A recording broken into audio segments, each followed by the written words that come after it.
সারা দুনিয়ায় তেলের দাম বাড়েছে, সারা দুনিয়াতে।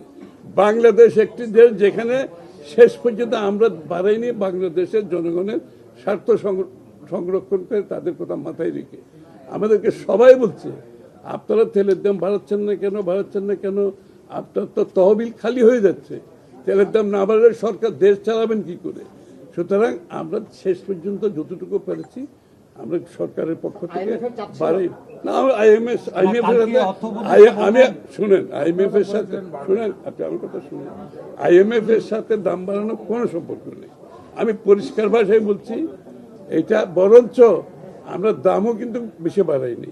অন্যান্য দেশে আমি বলি আমেরিকাতে দাম দ্বিগুণ হয়ে গেছে, শ্রীলঙ্কায় 25% হয়ে গেছে, তারপরে আমরা যতটুকু বেরিয়েছি খুবই নগণ্য। এইটা বাড়াতে হয়েছে শুধুমাত্র আমাদের তহবিলের উপর এত প্রেশার আসতেছে। আমাদের তো বাকি প্রোগ্রাম চালাতে হবে, দেশের অর্থনীতি চালাতে গেলে আগামী দিনে বাজেট আসছে, তাই না?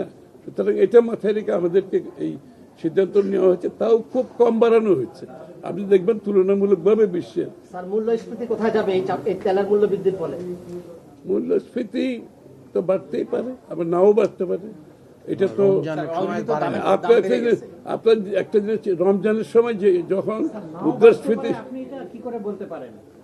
না এটা তো তেলের প্রভাব তো সব নাও বাড়তে পারে। না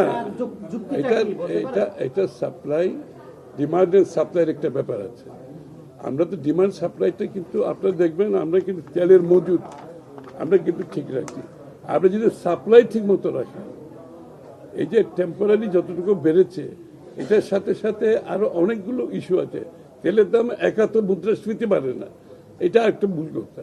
খালি তেলের দামের জন্য কি মুদ্রাস্ফীতি বাড়ে না? না আরে আপনি বাস্কেটের মধ্যে তেলের দাম যদি সবকিছু হিসাব করেন, ফুড সহ সবকিছু মিলে, এটা খুব একটা সামান্য। আসবে আইএমএফ এর মিশন আসবে, ওয়ার্ল্ড ব্যাংকের মিশন আসবে, এডিবির মিশন আসবে, ইন্টারন্যাশনাল ইনফ্রাস্ট্রাকচার ব্যাংকের আসবে, আইডিবির আসবে, সবাই আসবে।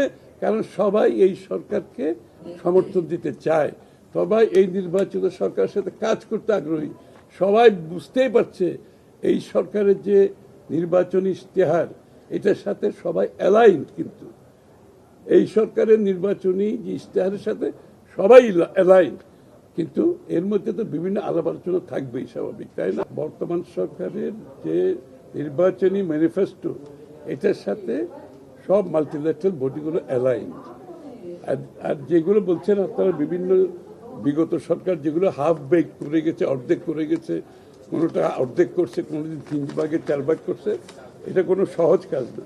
এটা আমরা সর্ট আউট করে এটার সমাধান আমরা দিচ্ছি, আমরা আমাদের মতো করে দিচ্ছি, যাতে করে একটা ভালো সরকার হয়, দেশে গুড গভর্নেন্স হয়, বাংলাদেশের মানুষ এটা বেনিফিট পায়।